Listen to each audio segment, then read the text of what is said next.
वहां के वीरों ने कहा आपने धनुष तोड़ लिया, ठीक है, अब आप हाथी से युद्ध करिए। भगवान कुबलिया पीड़ हाथी के साथ लग गए। बलराम जी ने महावत से कहा एक काम करो, हम अंदर जाना चाहते हैं, इस हाथी को यहां से हटा दो, हम राजा के पास जाना चाहते हैं, और नहीं तो हम तुम्हारा नाश कर देंगे। जाकर के बताओ, हमको दोष नहीं देना। यह सुनकर के महावत क्रोध करके बोला, जानता हूं तुम गैया चराने वाले बहुत इतरा गए हो, शूरवीरों की भांति बात करते हो, धनुष तोड़ना कोई बड़ी बात हो गई क्या? अरे इस हाथी से लड़के देख लो, तब हम तुमको जानेंगे। भगवान ने कहा कि ठीक है। उसी समय पर बहुत क्रोध में आ गए हलधर महाराज, कैसी बात कर रहा है, अभी जाके हाथी को पटक देता हूं, संभाल के बात कर, कोई देर नहीं लगेगी। हाथी को बलराम जी ने ढकेल दिया, बलदेव पर टूट गया। ऐसा देख करके कंस के बड़े बड़े योद्धा बड़े मगन हो गए, और बलराम और कृष्ण ने इस हाथी का एक खीस उखाड़ लिया और ऐसा पटका कि घुटने से दाब लिया, और ऐसे घूंसों की मार मारी कि वो 10,000 हाथी का बल जिसमें था वो मौत के घाट उतर गया, उसकी मृत्यु हो गई। बोले कृष्ण भगवान की जय हो, बलराम महाराज की जय हो। आगे चलते हैं तो दो पहलवान कंस ने पाल रखे थे, उनको खूब दूध पिलाया, घी खिलाया, पल के मदमस्त हो रहे थे अखाड़े के पहलवान। एक का नाम था चाणूर और एक का नाम था मुष्टिक। दोनों दंड पेल रहे थे, ताल ठोक रहे थे। भगवान से कहा हमसे युद्ध कर लो, तो चाणूर के साथ भगवान कृष्ण ने कुश्ती की और भगवान ने ऐसा पटका कि चाणूर के प्राण ले लिए। और मुष्टिक नाम का जो पहलवान था उसके साथ बलराम जी ने युद्ध किया, कुश्ती की, उससे वो पहलवान भी मारे गए। अब तो कंस बैठे बैठे घबरा रहा है कि अब तो कोई बकाया नहीं रह गया, किसको बुलाऊं, कौन मेरा रक्षक होगा। कंस थर थर थर थर थर थर थर कांप रहा, घबरा रहा है। और कृष्ण बलराम शेर जैसी चाल में चले। भगवान कृष्ण पहुंचे सिंहासन के पास और जाकर के एक थपाड़ा दिया, मुकुट गिर गया। मन में विचार आया भगवान के कि कंस, एक दिन तू मेरी मां को चोटी पकड़ के रथ से उतारा था, उसका बदला आज मैं लूंगा। भगवान ने भी कंस के बड़े बड़े बाल थे, पकड़ करके नीचे उतार लिया और नीचे उतार के पटक दिया और चढ़ गए छाती में और घूंसों की मार और गले में हाथ दबाया, ऐसा पछाड़ा, ऐसा मारा कि कंस का भगवान ने वध कर दिया, तलवार हाथ से छूट गई। कंस का वध कर दिया भगवान। अब मामी जितनी थी वो रोने लगी। भगवान ने कहा आप चिंता मत करिए, ये तो दुनिया की रीति है, जो आता है सो जाता है, कोई इस दुनिया में रहने वाला नहीं है। आप चिंता ना करें, आप शांति धारण करें और मामा को तिलांजलि जलांजलि दें। इस प्रकार कितने दयालु हैं भगवान कि ऐसा अन्याय नहीं किया कि लाश पड़ी रहती। तो कहते हैं कि कंस की अर्थी नहीं बनाई गई। कंस को हाथ पैर पकड़ के घसीटते हुए और चिता में ले जाके रखा गया। परीक्षित महाराज सुखदेव जी से पूछते हैं कि महाराज मुझे आश्चर्य है, इतने बड़े कंस राजा को बढ़िया सजा करके विमान अर्थी सजा करके ले जाना था, उनको घसीटते ले गए। तो व्यास जी सुखदेव जी महाराज ने कहा, भगवान कृष्ण के मन में ऐसा भाव आया कि हमेशा कंस रथ के ऊपर जाता था, घोड़ों के ऊपर जाता था, जूता पैर से उतरते नहीं थे। कभी मेरे चरण में लगी हुई धूल कंस को नहीं लग पाई। तो अब मर गया है तो घसीटते ले जाएंगे, तो मैं मथुरा में चला हूं तो मेरी चरण की धूल कंस मामा को लगेगी और कंस मामा का उद्धार हो जाएगा। भगवान के कितने अच्छे विचार थे। चंदन की चिता बनाई गई और कंस का अंतिम संस्कार किया गया, तब जाकर के ये प्रसंग पूरा होता है। बोले कृष्ण भगवान की जय। अब तो भगवान अपने माता पिता के पास गए, वासुदेव देवकी के पास गए, क्योंकि जब से पैदा हुए तब से पहली बार भगवान मिल रहे हैं। कृष्ण बलराम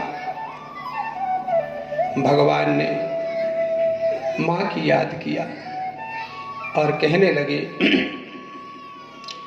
याद आ गई मां सवेरे सवेरे, याद आ गई मां सवेरे सवेरे, याद आ गई मां सवेरे सवेरे, याद आ गई मां सवेरे सवेरे, याद आ गई मां सवेरे सवेरे।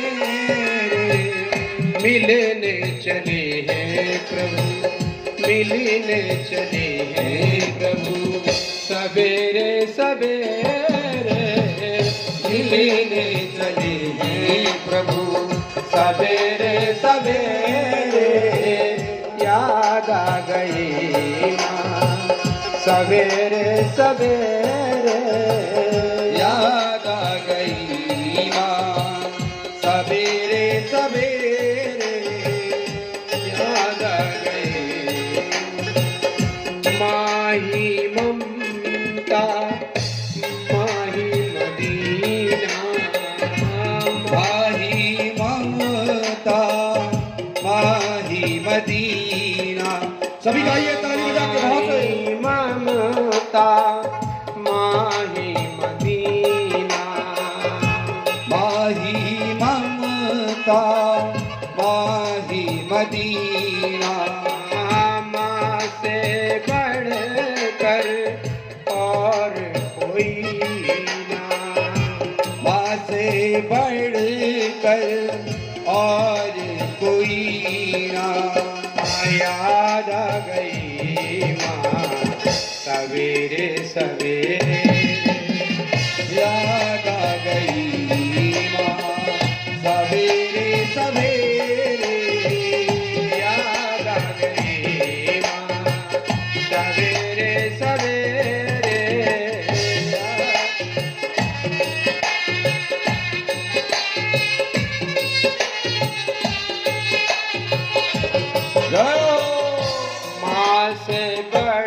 कर जग में न कोई, माँ से बढ़ कर जग में न कोई, जग में दुर्लभ जननी होई, जग में दुर्लभ जननी हो। जननी जन्मभूमि से स्वर्गादपि गरीयसी, जननी और जन्मभूमि स्वर्ग से भी कठिन मानी गई है।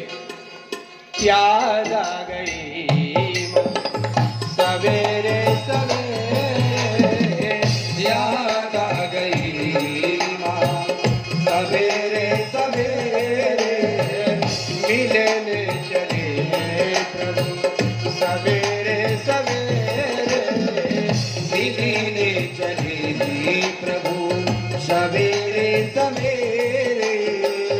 जाकर दोनों ने, जाकर दोनों ने शीश झुकाया, जाकर दोनों ने शीश झुकाया। माता पिता का आशीष पाया, माता पिता का आशीष पाया।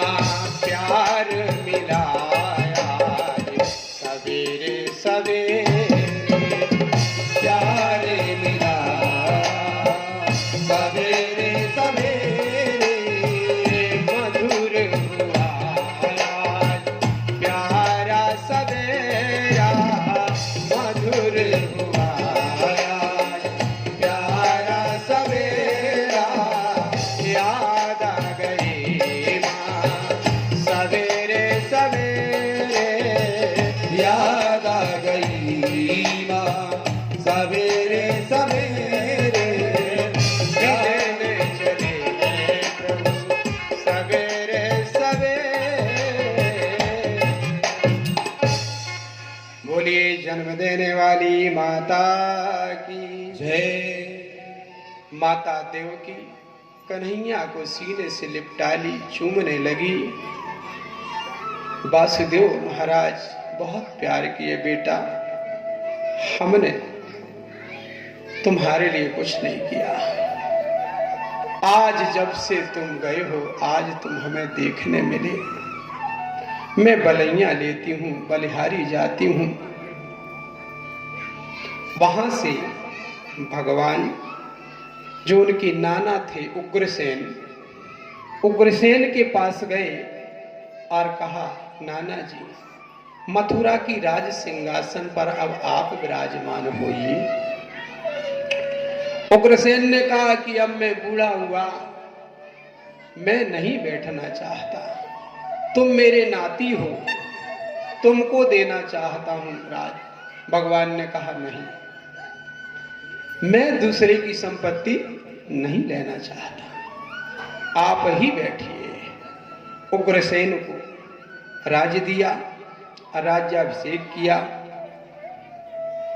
और इसके बाद भगवान नंद जी महाराज से मिले, क्योंकि वो भी वहां गए थे। उनसे कहा कि आप एक काम करिए, अब आप गोकुल के लिए प्रस्थान करिए, मैं यहाँ का काम करूंगा तब आऊंगा। नंद जी महाराज प्रस्थान कर गए। जब नंद जी गोकुल पहुंचे तो यशोदा मैया रोने लगी, तुम मेरे प्राण प्यारे को क्यों नहीं लाए, उन्हें क्यों छोड़े आए। कहा यशोदा वह अभी वहां का कार्य करेंगे, इसके बाद आएंगे। अब वासुदेव देवकी ने कहा कि बेटा हमने तुम्हारी पढ़ाई लिखाई नहीं की है, इसलिए एक काम करो कि हमारे पंडित जी हैं गर्ग, गर्ग महाराज हैं, तो उनसे आप विद्या प्राप्त करो, शांदीपन ऋषि से।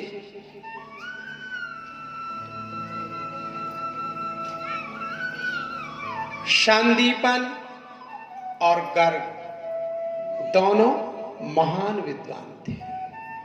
शांदीपन मुनि उज्जैन में रहते थे भगवान कृष्ण बलराम सुदामा श्रीदामा जितने साथी थे सब उज्जैन में जाकर के शांतिपन ऋषि के आश्रम में विद्या अध्ययन करते हैं। उज्जैन में महाकालेश्वर भगवान का भव्य मंदिर है।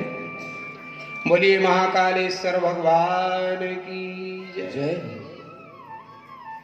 वहां रोज ताजी चिता की भस्म चढ़ती है भगवान। हम गए थे दर्शन के लिए, तो सांदीपन ऋषि के आश्रम भी गए हम। तो वहां पर कृष्ण बलराम उनके सामने ग्रंथ रखे हुए हैं, वो पढ़ रहे हैं, और सांदीपन ऋषि बैठे हैं, वो पढ़ा रहे हैं। वहां पर किसी को बातचीत नहीं करने दिया जाता, सबको ऐसा कर देते हैं। भगवान पढ़ रहे हैं, सब शांत रहो। प्यारे, कुछ ही समय में शांदीपन ऋषि के यहां से 4 वेद 6 शास्त्र 9 व्याकरण 18 पुराण मंत्र यंत्र तंत्र आगम ज्योतिष वेदक संगीत कोक पिंगल पढ़ करके 14 विद्या निधान हो गए। भगवान पढ़ करके जल्दी से जल्दी परमात्मा सब कुछ सीख गए। गुरु ग्रह पढ़न गए अधूराई, गुरु ग्रह पढ़न गए अधूराई, गुरु ग्रह पढ़न गए अधूराई। अल्पकाल विद्या सब आई, गुरु ग्रह पढ़न गए अधूराई। रामा मोर रामा, गुरु ग्रह पढ़न गए अधूराई। रामा मोर रामा, अल्पकाल विद्या सब आई, अल्पकाल विद्या सब आई। गुरु ग्रह पढ़न गए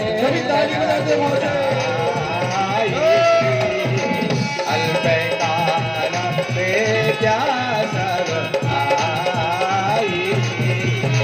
गुरु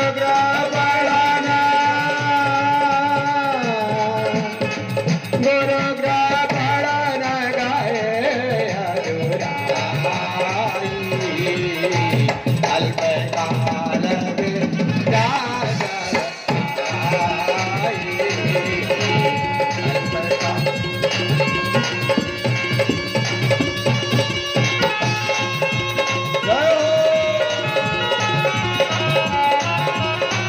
सभी तालियों की सेवा बहुत है।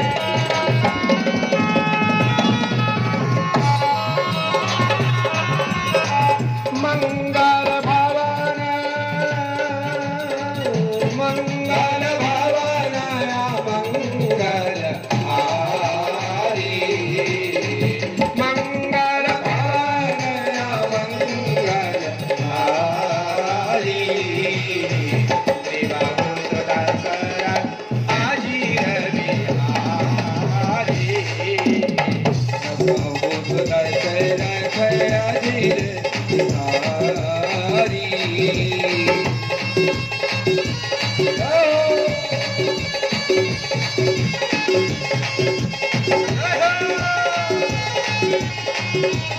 बोले श्याम प्यारे की।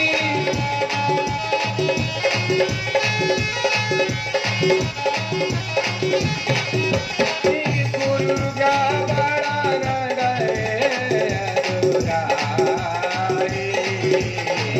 अल्पकाल विद्या सब आई। गुरु ग्रह पढ़न गए अधूराई। अल्पकाल विद्या सब आई।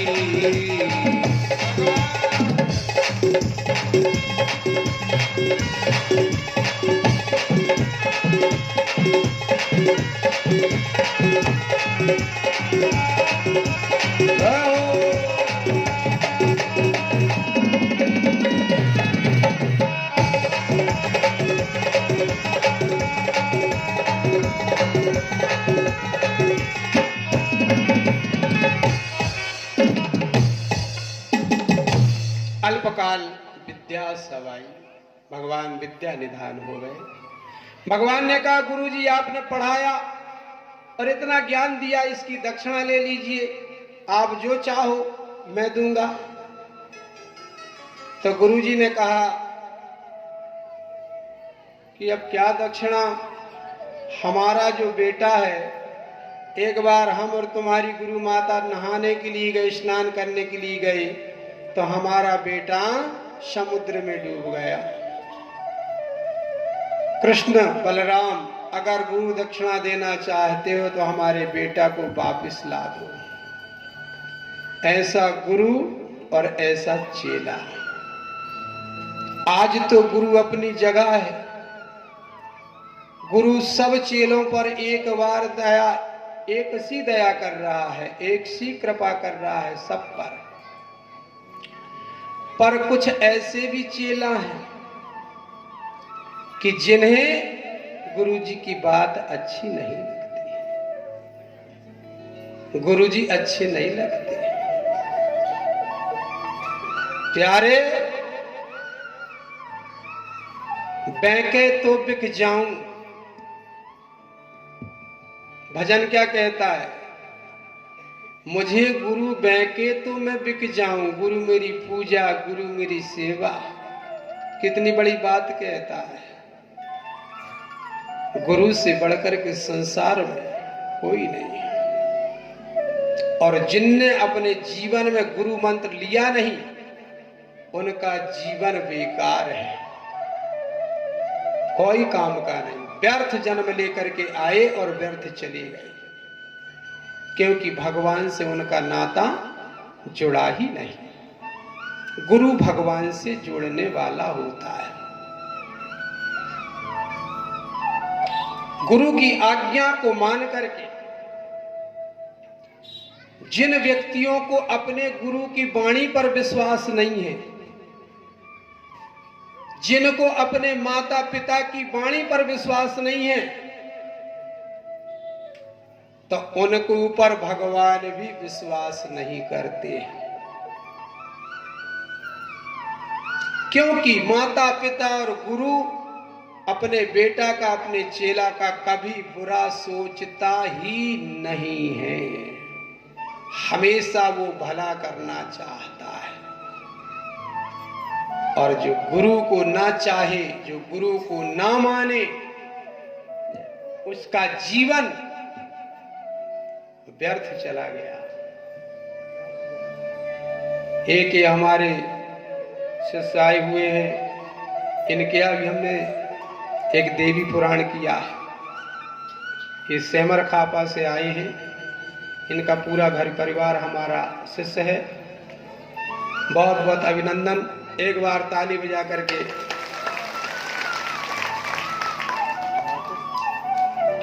प्यारे भगवान कृष्ण जल में चले गए, शंख मिला, समुद्र से पूछा क्यों समुद्र गुरु महाराज का बेटा कहाँ है? समुद्र ने कहा महाराज मुझे मालूम नहीं। शंख से पूछो, शंख को भगवान ने पाड़ दिया। शंख ने कहा प्रभु मैं नहीं जानता, तुम्हारा बेटा। भगवान नीचे गए, आपके गुरु का बेटा धर्मराज के यहां मिलेगा संयमनीपुरी में। भगवान संयमनीपुरी पहुंच गए। धर्मराज देख करके भगवान को खड़े हो गए, हाथ जोड़ करके प्रणाम किया, शरण में लगे। भगवान ने कहा क्यों हमारे गुरु महाराज का बेटा कहाँ है और क्यों उसे छुपाए? धर्मराज ने कहा प्रभु आपके गुरु महाराज का बेटा सुरक्षित है, मैंने इसलिए छुपाया था कि अगर मैं इस बेटा को यहां रखूंगा तो आप ढूंढने के लिए आएंगे तो प्रभु आपके दर्शन हो जाएंगे। तो आज आपके दर्शन हो गए। आप अपने बेटे को, अपने गुरु के बेटे को शाकुशल वापस ले जाइए। भगवान गुरु महाराज के पुत्र को ले जा करके साकुशल वापिस कर दिया। ये है चेले का कर्तव्य, गुरु की आज्ञा। फिर आज के गुरु ऐसा कठिन क्यों करेंगे? अगर मेरी एक कहानी सुनेंगे आप तो माई की कृपा से मैं ऐसा भी गुरु हूं जो ये लड़का बहुत ज्यादा काम करता है, कहीं चावल सकेलता है, कहीं कुछ करता है, मेरे हर काम की उसको चिंता रहती है। जो ये चौकड़िया शर्ट पहने घूम रहा सामने, ये मेरे साथ बैसाख के महीने में पुराण में गया तो मैं सवेरे भी नर्मदा जी नहाता था और प्रवचन के पहले भी नहाता था। ये भी मेरे साथ नहाने गया तो कहता है गुरुजी मेरे को तैरना सिखा दो। तो मैंने कहा मेरे से तो बनता है, पर मैं तेरे को नहीं सिखाऊंगा, कहीं और पुराण में चलेंगे जहां कम पानी होगा तो सिखा देंगे। ये कम से कम 40-45 पुराण में पहले रहा और अभी बहुत दिन बाद फिर से आया। तो ढोलक मास्टर ने कहा मैं सिखा देता हूं। उसने पकड़ा, ये पैर फड़फड़ाने लगा, उसने छोड़ दिया, ये नीचे चला गया। ये राम जी चिल्लाने लगे। मैंने कहा कोई नहीं आना, मैं जाता हूं। कृष्ण भगवान ने गुरु महाराज के बेटा को समुद्र से निकाल के लाया और एक ये ऐसा गुरु है जो इस चेला को जिंदा बचाने के लिए पानी में कूद गया। बनती है कुछ समझ में आई बात? कुछ नहीं आई। पानी में कूद गया, इसके पास पहुंचा, इसने मेरे को पकड़ लिया। अब मैंने कहा ये भी गया, मैं भी गया, अब क्या होगा? सबकी याद आई, मेला लग जाएगा, 2-2 लाशें निकलेंगी। उस समय पर हिंगलाज महामाई माता की याद आई। मैंने कहा मां, एक चेला के कारण तेरा बेटा जल में है, तू रक्षा कर। मुझे ऐसा अनुभव हुआ कि मेरे दोनों पैरों को किसी ने पकड़ा और इसके समेत पकड़ करके ऊपर फेंक दिया। बोले हिंगलाज महामाई की। ऊपर फेंक दिया। फेंकने के बाद ये मुझसे छुटक गया। जब छुटक गया तो मैंने कहा मर जाए तो मर जाए, इसके कारण मेरी जान चली जाएगी। फिर मुझे दया आ गई। ऐसा हो रहा था, चिल्ला रहा था भैया भैया, दया आई। मैं फिर तैर के चला गया और बाहरी गायत्री मंत्र और बाहरी हिंगलाज माई की कृपा। प्यारे भक्तों, मुझे याद आ गया गुरु और शिष्य का कि आप कितने भाग्यशाली हैं कि आपके कैसे गुरु महाराज हैं जो चेले के लिए अपनी जान दांव में लगा दिए। और ये जनेऊ उतरा गया और जनेऊ में इस लड़के का हाथ फंस गया और तैर करके मैं इसको बाहर ले आया। आया समझ में? बोला गुरुदेव भगवान की। फिर इसको उल्टा किया, पानी गिराया। ये रोज मेरी तेल मालिश करता था, उस दिन मैंने इसको तेल लगाया। आज वो जिंदा घूम रहा है। उसने कह दिया महाराज जब तक मैं दुनिया में रहूंगा आपके ऋण से मुक्त नहीं हो सकता हूं, मैं आपकी सेवा करता रहूंगा, सेवा करता रहूंगा। गुरु, मैं अपनी बड़ाई नहीं कर रहा हूं, पर गुरु जो होता है और ऐसे गुरु को कोई ना माने, दिल से ना चाहे, ऊपरी दिखावा करे, ऐसे चेला को भी मैं जानता हूं और दिल से चाहने वाले चेलों को भी मैं जानता हूं। मेरे कई हजार की संख्या में शिष्य हैं। ये बैठे हैं, चरणों में लिपट जाते हैं, रो रो के पैर को भिंगा देते हैं। क्यों? इनका वो बेटा बैठा है, मरने के बाद मर गया, नब्ज छूट गई और मैं वही अनुष्ठान कर रहा हूं। रुद्राक्ष को जल घोर के पिलाया गया, बेटा तुरंत होश में आ गया। उसने कहा कि मैं महाराज जी देवी पुराण कराऊंगा। ये बेटा सामने बैठा है, विवाह हो गए, इसके भी बच्चे हो गए। इतनी बड़ी महामाई की कृपा है, मैं आपके सामने इनको खड़े करके बुलवा सकता हूं। क्या नाम तुम्हारा? खड़े हो, नाम भूल जाता हूं। उमेश। जो हम बोल रहे गद्दी से ये हुआ है ना, कटु सत्य है।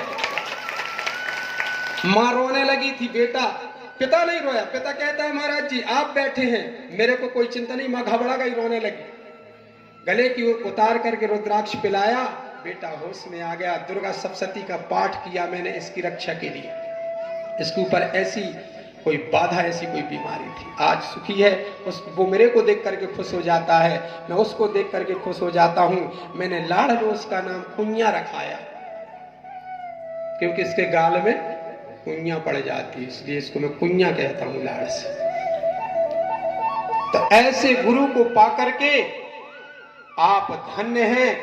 मैं तो कह रहा हूं आप पहुंचाए, मैं कहो बोलो वृंदावन जाए लगा ले। अब भगवान उद्धव से कहते हैं, हे उद्धव, मुझे वृंदावन की याद आ रही है। मैं वृंदावन की यादें मुझे रात दिन सता रही है, मैं तो नहीं जा सकता।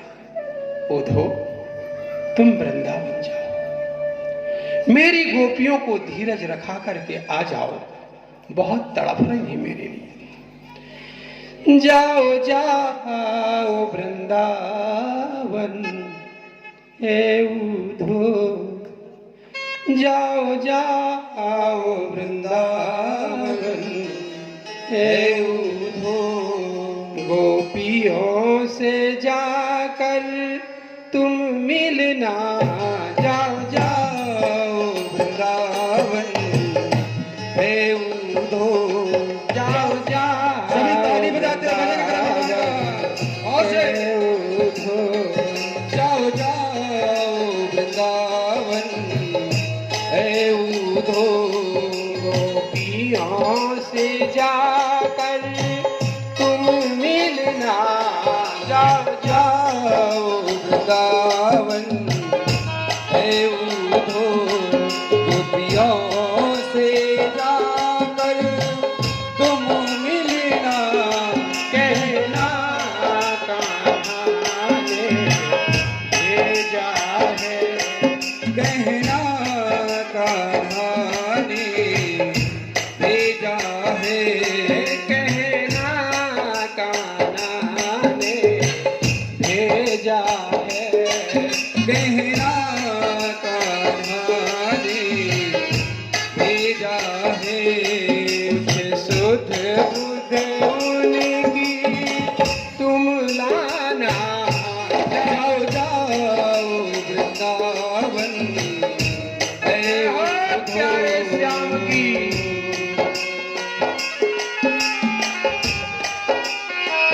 हरि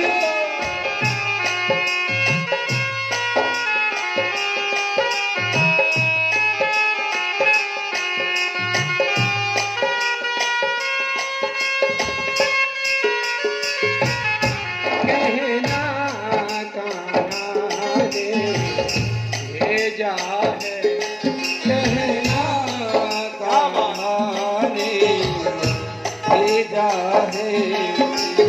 उन्हीं की जरा ले कर आना, जाओ जाओ। भगवान ने उद्धव को कहा कि तुम वृंदावन जाओ, और पत्र लिख करके दिया गोपियों के लिए। उन्हें समझाना और समझा करके हमारे पत्र को दे देना, तो पढ़ लेंगी तो उनको धीरज आ जाएगा। अब उद्धव महाराज रथ सजाए और वैसे ही पीतांबरी डाले और रथ में बैठ करके चले उद्धव। तो चकों से धूल उड़ने लगी, तो गोपियों ने देखा। एक बार जगन सेन, एक बार जनता की तरफ हाथ जोड़ करके बताइए कि गुरुजी ने मेरे को नर्मदा जल से जिंदा निकाला है, बताइए। मैं डूब गया था पंडित जी, 2 बार प्रयास करके बन गया था और मैं ऐसे खिंचते हुए आ गया। उस समय मुझे कुछ मालूम नहीं था कि मेरे साथ धोखा गया और मैं डूब गया था, फिर मैं आ गया खिंच के। ताली।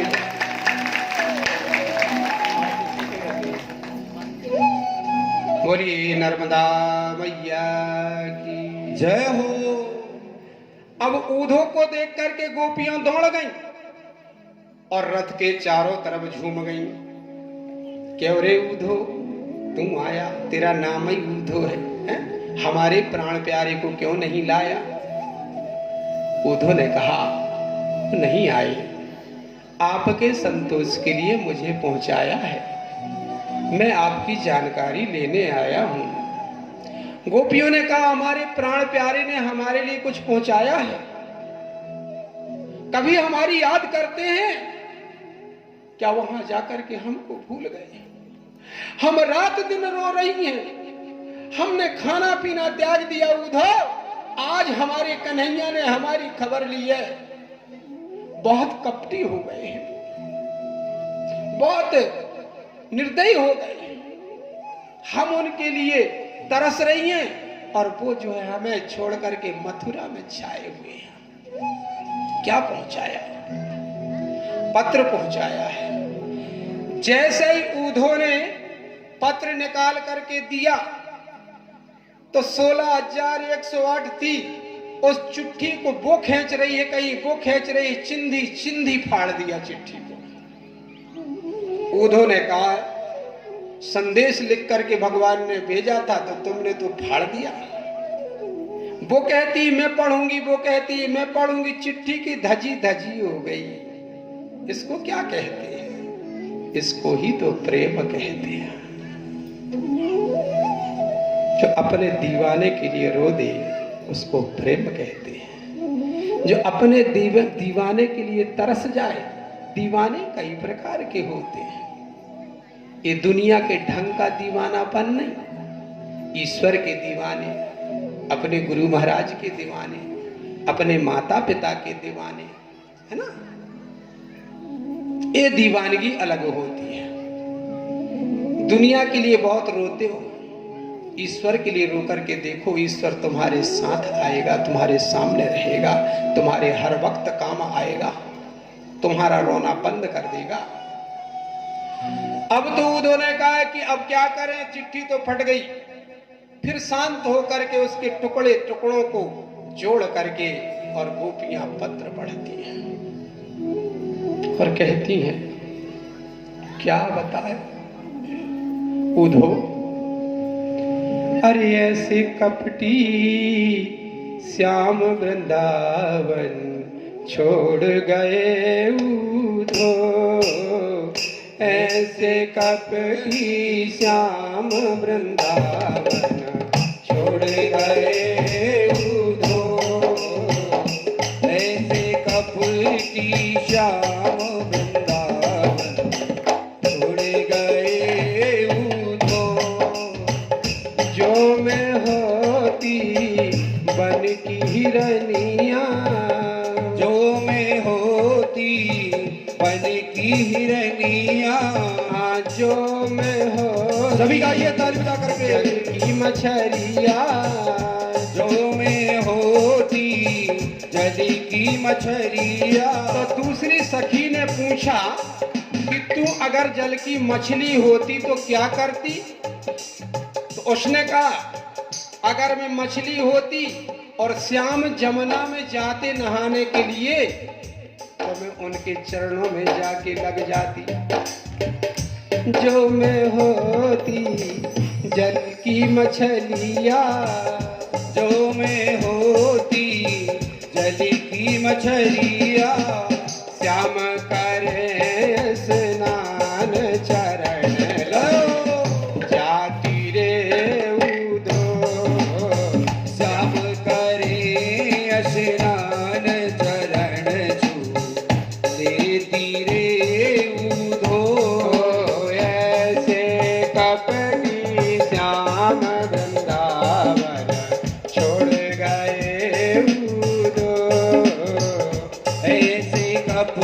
थी श्याम वृंदावन छोड़ गए उधो। जो मैं होती बन की मोरनी, जो मैं होती बन की मोरिनी, बन की मोरनी, बन की मोरनी, बन की मोरिनी, बन की मोरिनी। श्याम बजाते बीन झूम नच लेती रे उधो। श्याम बजाते दीन झूम नच लेती रे उधो। ऐसे कपटी हरिओ। श्याम वृंदावन छोड़ गए रे उधो। ऐसे कपटी श्याम वृंदावन छोड़ गए उधो। एक सखी ने कहा भाई एक बात मेरी सुन लो। कह लगे क्या? अगर कहीं में हिरनिया हो जाती ना तो मैं तो श्याम के सामने अपने प्राण ही दे देती। वो कैसे? उसने कहा जो मैं होती बन की हिरनिया, जो मैं हूँ बन की हिरनिया, जो मैं होती बन की हिरनिया, जो मैं होती बन की हिरनिया। श्याम मारते बाण प्राण तज देती रे उधो। श्याम मारते बाण प्राण तज देती रे उधो। ऐसे कपटी श्याम वृंदावन छोड़ गए रे उधो। ऐसे कपटी श्याम वृंदावन छोड़ गए रे उधो। ऐसे कपटी श्याम वृंदावन छोड़ गए रे उधो। ऐसे कपटी श्याम वृंदावन छोड़ गए रे उधो। आक्रूर जी महाराज पहले भगवान को लेने गए थे ना तो आक्रूर जी गए थे। अब भगवान जब मथुरा में विराजमान है तो भगवान को याद आई, अपने वतन की याद आई। प्यारे, अपना घर, अपना वतन, उससे बढ़कर के भी अगर वतन मिल जाए और घर मिल जाए तो हमें चैन नहीं आएगा, जो हमारे खुद के निवास में, खुद की छाया में शांति मिलेगी। भगवान को याद आई तो भगवान ने उद्धव को पहुंचाया तो उद्धव खबर देख करके लौट करके आ गए। भगवान से कहा प्रभु बहुत विलाप करी, बहुत रोई, चिट्ठी को फाड़ डाली, फिर बड़े मुश्किल में शांत हुई। भगवान ने कहा ठीक है। भगवान सोचते हैं कि अब मैं क्या करूं। कुब्जा ने कहा था कि भगवान आपने मुझको इतना सुंदर बना दिया है तो एक काम करेंगे, कम से कम मेरे घर भी आएंगे। तो भगवान ने कुब्जा को हाँ कह दिया था। और जब भगवान ने हाँ कह दिया तो कुब्जा ने अपने मन में सोच लिया कि भगवान मेरे घर आएंगे तो भगवान को मैं अपना पति बनाऊंगी। ये बात को भी भगवान जान गया। तो भगवान जब कुब्जा के यहाँ गए तो कुब्जा क्या करती थी कि रोज सेज बिछाती थी, फूल बिछाती थी, दूध और माखन रखती थी, पान का बीड़ा बना के रखती थी। जिस दिन आएंगे उसी दिन पति बनाऊंगी और खिलाऊंगी। उनके लिए करके तो देखो, उनके लिए फूल बिछा के तो देखो, उनके लिए झाड़ू लगा करके तो देखो। वो आते हैं, वो जरूर आते हैं, अवश्य आते हैं। मैं जब माता जी की गली को झाड़ता हूँ, लोग देखते हैं, कई लोग मुझसे कहते हैं महाराज जी आपको शोभा नहीं देता। मैं कहता हूं तुमको देखने में अच्छा नहीं लग रहा है, शोभा नहीं देता, परंतु मैं और इंसान के लिए झाड़ू नहीं लगाता हूं। मैं तो झाड़ू इसलिए लगाता हूं कि अभी आरती करूंगा तो मेरी माँ यहाँ से चल के आएगी तो उसे कचरा नहीं मिलना चाहिए, इसलिए मैं सड़क को झाड़ता हूं, इसलिए मैं गली को झाड़ता हूं। मुझे पूरा विश्वास है कि मेरी सुबह की आरती और मेरी शाम की आरती में माँ अवश्य आती है, पर ये दुनिया के भाव खेलने वाले जो धरती में लूटने लगते हैं, चिल्लाने लगते हैं, ऐसा मेरे पास माँ नहीं आती है। माँ मेरे पास आती हैं, मेरे दिल में समाती हैं, शांत रूप रहती हैं, और क्या कहूँ मेरे साथ 24 घंटे रहती हैं, एक पल मुझे नहीं छोड़ती। इतनी बड़ी उनकी कृपा है। अगर आंसू बहाता हूं तो मैं इंसान के लिए नहीं बहाता हूं, आंसू भी बहाता हूं तो मैं जगत जननी के लिए बहाता हूं, कन्हैया के लिए बहाता हूं। और कहता मैं तो तेरा हूं ओ मेरी माँ, मैं तो तेरा हूँ ओ मेरी माँ, तेरा ही रहूंगा मैया। मैं तो तेरा हूँ ओ मेरी माँ, तेरा ही रहूंगा मैया। तेरा हूँ ओ मेरी माँ, तेरा ही रहूंगा मैया। मैं तो तेरा हूँ ओ मेरी माँ, तेरा ही रहूंगा मैया। मैं तो तेरा हूँ मेरी माँ, तेरा ही रहूंगा मैया। माँ कहती है काहे को रोता है मेरे प्यारे लालना, काहे को रोता है मेरे प्यारे लालना। आंसू बहाता है मेरे प्यारे लालना, आंसू बहाता है मेरे प्यारे लालना। सदा रहती हूँ साथ तेरे, तेरी ही रहूंगी लालना। साथ रहती हूँ तेरे सदा, तेरी ही रहूंगी लालना। मैं तो तेरा हूँ ओ मेरी माँ, तेरा ही रहूंगा मैया। मैं तो तेरा हूँ ओ मेरी माँ, तेरा ही रहूंगा मैया। जब जब दुष्टों ने मुझको सताया, जब जब दुष्टों ने मुझको सताया, दहरी में आकर के तुझको मनाया, दहरी में आकर के तुझको मनाया। बिगड़े काम बन गए मेरी माँ, तेरा ही रहूंगा मैया। बिगड़े काम बन गए हैं मेरी माँ, तेरा ही रहूंगा मैया। मैं तो तेरा हूँ ओ मेरी माँ, तेरा ही रहूंगा मैया। मैं तो तेरा हूँ ओ मेरी माँ, तेरा ही रहूंगा मैया। माँ तुमसे एक बार मिलने की आस लगी है, करके दिखा देना कि सतयुग द्वापर त्रेता में आप आती थी और कलयुग में भी आला उदल को दर्शन दिया है। और इसी बात को सोच करके मैं पुराण की कथा और आपका भजन करता हूँ, कोई रुपया लेने के लिए नहीं करता हूँ।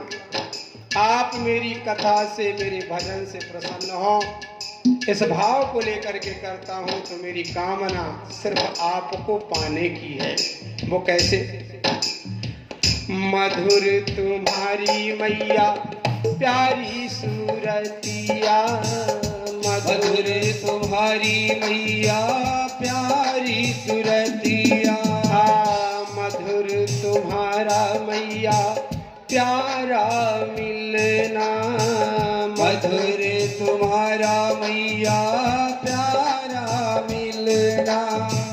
मधुर मिलन कब होगा मेरी माँ,